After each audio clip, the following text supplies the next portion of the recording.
Hello बच्चों, आज हम लोग पोर्ट्रेट बनाने जा रहे हैं। पोर्ट्रेट का अर्थात किसी का लाइव पोर्ट्रेट, किसी का सामने बैठा के चेहरा बनाना। तो आज हम लोग अपने कॉलेज के प्रबंधक जी श्री राम कैलाश जी का फ़ोटो बनाने का प्रयास करते हैं। तो आइए हम लोग स्टार्ट करते हैं। फ़ोटो को आप लोग सामने रख सकते हैं और इस तरह से अपने घर के किसी भी व्यक्ति का भी फ़ोटो आप लोग बना सकते हैं। तो चलिए प्रारंभ करते हैं। तो सबसे पहले हम लोग जब भी पोर्ट्रेट प्रारंभ करेंगे, किसी का भी फ़ोटो बनाना हो, तो प्रारंभ हमेशा आँखों से किया जाता है, क्योंकि आँख जो होता है वो चेहरे का एक मानक होता है। आँख के मानक के अनुसार ही आँख के बाद आईब्रो, आईब्रो के बाद नाक इत्यादि की दूरी, होंठ की दूरी, कान की दूरी इत्यादि में नापी जाती है और बनाई जाती है। तो ये सबसे आवश्यक है कि आप लोग जब भी पोर्ट्रेट प्रारंभ करें तो हमेशा प्रारंभ आँख से करें। आँख के नाप के अनुसार ही बाकी अन्य चीज़ें हम लोग बनाते हैं। तो आप लोगों से ये भी आग्रह है कि आप लोग वीडियो को पूरा देखें, जिससे आपको ये बनाने की विधि समझ में आ जाए। और लाइक सब्सक्राइब जरूर किया करें, अन्य तक शेयर करें, जिससे हमारा ये प्रयास सार्थक रहे। तो चलिए हम लोग प्रारंभ करते हैं। तो देखिए, अब उसी आँख के अनुपात में आँख का 1.5 गुना नाक होता है। आँख जितनी बड़ी होती है, 2 आँख के मध्य में 1 आँख की दूरी होती है और आँख के 1.5 गुना की दूरी पर नाक का पॉइंट बनाया जाता है। तो अब हम लोग देखिए ये बन चुका है नाक, आँख। अब होंठ बनाते हैं। तो साथ में आपको देखिए बगल में एक चित्र भी दिख रहा है प्रबंधक जी का। तो ये एक हम लोग लिए काफ़ी सहूलियत है।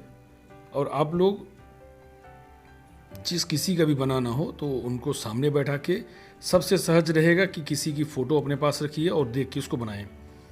ये हम फ्री ड्राइंग कर रहे हैं। और एक तरीका होता है पोर्ट्रेट बनाने का ग्राफ के माध्यम से। किसी अन्य वीडियो में आपको ग्राफ के बारे में बताएंगे। तो ग्राफ के माध्यम से भी हूबहू फ़ोटो बनाया जा सकता है, बहुत ही सहजतापूर्वक। तो आप लोग ज़रूर प्रयास करें। और फ्री हैंड ड्राइंग का एक अपना मज़ा होता है। ग्राफ में थोड़ा सा टाइम टेकिंग होता है, वो थोड़ा समय ज़्यादा लेता है, क्योंकि आप पहले चित्र में ग्राफ बनाएंगे, चित्र के बाद जिस चीज़ में आपको बनाना है, जिस पेपर में, उस पेपर पे ग्राफ बनाते हैं, उसके बाद आप पोर्ट्रेट बनाते हैं। तो ये रहा ग्राफ की बात। और फ्री हैंड में बस सामने फ़ोटो रख के आप लोग ड्राइंग कर सकते हैं। ड्राइंग के बाद सेट इत्यादि से हूबहू फ़ोटो बना सकते हैं। तो हमारा ये प्रयास रहेगा हूबहू फ़ोटो बनाने का, और आप लोगों को इसकी तकनीक के बारे में बताना है, जिसकी बारीकियाँ होती हैं उस पर। तो सबसे पहले आप लोग स्केच करते हैं। स्केच का आशय यही होता है कि आप लोग केवल पहले पेंसिल से हल्के हाथों से आकृति को स्पष्ट कर देना। अगर आप लोग आकृति से संतुष्ट हैं, फिर उसमें आप लोग सेट इत्यादि करिए। देखिए चेहरा जो है अब हूबहू मिलने लगा है। अभी पेंसिल ड्राइंग सेट नहीं हुआ है, तो चेहरा समझ में आने लगा है, हूबहू चित्रण हो चुका है। तो आप लोग इस तरह से बनाइएगा। अब ये नीचे जैकेट का भाग, कॉलर वगैरह बीच में भी दिखाई दे रहा है सफ़ेद रंग का, तो वो आपका सेट में समझ में आएगा। अब देखिए एक आंख हम लोग सेट कर चुके हैं। तो आंखों में ये जो वाइट पोर्शन छोड़ा जाता है, उससे आंख में चमक समझ में आती है और वो चित्र काफ़ी रियलिस्टिक होता है। तो पेंसिल ड्राइंग में और साथ में आपको ध्यान रहे कि जो लाइट एरिया है उसको आप थोड़ा छोड़ के चला करें, सफ़ेद जगह। बहुत लोग करते क्या है कि वो डार्क करने के बाद फिर वाइडनर से पॉइंट बना देते हैं। वो भी तरीका सीख है, लेकिन ये आपके लिए बहुत अच्छा रहेगा। आपको किसी अन्य चीज़ के लिए भटकना नहीं पड़ेगा। अब देखिए ऊपर में कहीं कहीं भी सेट हो चुका है।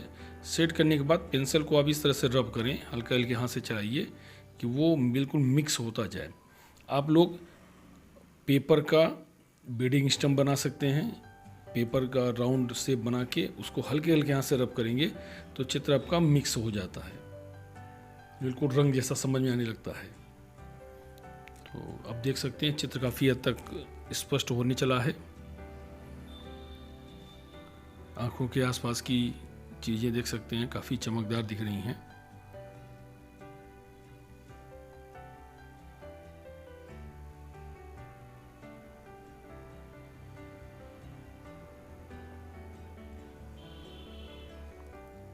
तो आँख के बाद फिर ये नाक, नाक में गाढ़ापन। एक विशेष ध्यान रखिएगा आप लोग कि साथ में कोई पेपर रखा कीजिए, और पेपर रखें क्योंकि हाथ में जब हाथ घुमाएंगे तो उसके रगड़ से पेंसिल का जो रंग होता है वो फैल सकता है और ख़राब हो सकता है। तो उससे बचने के लिए आप हमेशा पेपर का प्रयोग करें। पेपर को रख के, हो सके तो चिकना पेपर रहे तो ज़्यादा बेहतर रहे, तो आप लोग सेट करें जिससे आपका चित्र गड़बड़ ना समझ में आए। देखिए चित्र काफ़ी रियलिस्टिक समझ में आ रहा है। थोड़ा सा समय लेता है, टाइम टेकिंग चित्रण होता है, लेकिन आप चित्र में बनाने समय पेशेंस रखें, धैर्य रखें। जितना धैर्य रखेंगे चित्र उतना ही आपका शानदार बनेगा। अब आवश्यकता के अनुसार चित्र को देखकर थोड़ा थोड़ा शेड हम लोग बढ़ाते चलते हैं। तो जहाँ हल्का शेड है वहाँ पे HB पॉइंटर पेंसिल का प्रयोग, जहाँ उससे कहीं ज़्यादा डार्क है तो आप लोग उसकी जगह पर 4B, 6B और 10B का प्रयोग कर सकते हैं। बिल्कुल डार्क दिखाने के लिए पॉइंटर पेंसिल का उपयोग करें।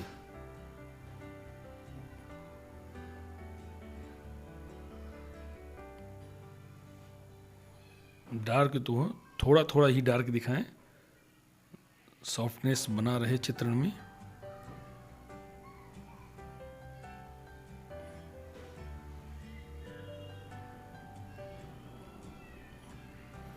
चित्र बनाते समय निगाह चित्र पे रहनी चाहिए, बीच बीच में आप देखते रहिए कि कौन सी चीज़ हम बना रहे हैं, कहाँ पे गाढ़ापन समझ में आ रहा है, कहाँ पे हल्का है। जब उसको आप देखेंगे तो काफ़ी सहज रहेगा चित्र बनाने में। देखिए इस तरह से जहाँ ज़्यादा डार्क दिखा वहाँ पर 10B पेंसिल का प्रयोग किया गया है, और ऊपर चित्र को जो बीडिंग स्टम्प और ब्रश के माध्यम से मिलाया गया है, बिल्कुल मिक्सअप में समझ में आ रहा है। इस तरह से बीडिंग स्टम्प का यूज कर सकते हैं आप लोग।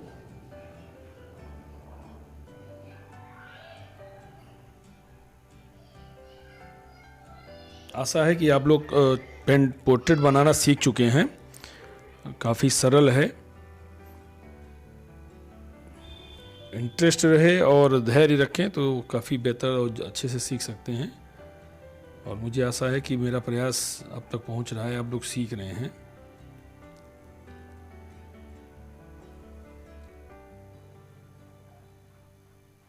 अब उसके बाद फाइनल करने के लिए जहाँ पे काफ़ी डार्क दिख रहा है, ये डार्क दिखाने से ही चित्र में आपके उभाड़े आएगा। तो आपको लास्ट में जितना जो डार्क पोर्शन दिख रहे जहाँ जहाँ पर भी उसको डार्क करें, जिससे चित्र काफ़ी आपका उभड़ के आ जाए। तो आप देख सकते हैं चित्र जो है काफ़ी उभड़ रहा है, स्पष्ट समझ में आने लगा है। डार्क हम लोग बढ़ाते चलते हैं। चित्र अब आपका फाइनल स्टेज में पहुंच चुका है। थोड़ा थोड़ा अब और डार्क करने की आवश्यकता है।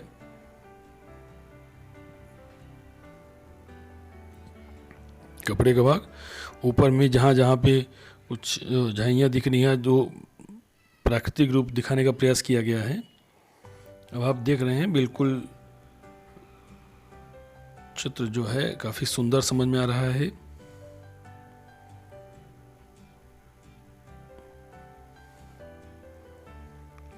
फोटो जो है बहुत अच्छी समझ दिख रही है।